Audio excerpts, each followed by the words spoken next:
काय होते जिजा, तुम्ही सांगितलं पोतराचा मुलगा काय असते खेड्यामध्ये, तुम्हाला सगळा अंदाज आहे. त्या काळात 70 वर्षापूर्वी काय अवस्था होती भारताची. मी व्यथांची वेधशाळा, मी नभीचा मेघ काळा.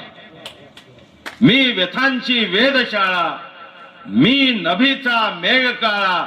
अरे वाळवंटा समजून घे तू, मीच उद्याचा पावसाळा, मीच उद्याचा पावसाळा. असं ज्याला ठामपणे माहिती होतं त्याचं नाव ऍडव्होकेट एकनाथ आव्हाड. माहिती होतं बाबासाहेबांना, जसं माहिती होतं त्यांना काय करायचं, तसं जिजालाही माहिती होतं त्यांना काय करायचं. यांचं मोठं पण याच्यामध्ये आहे की बाबासाहेबांच्या वाटेवर तुम्ही चाललंच पाहिजे, इकडं तिकडं भरकटत जायचं नाही, हे जिजा सांगतात. म्हणून जिजासमोर मी नतमस्तक आहे. हे फार महत्वाचं आहे.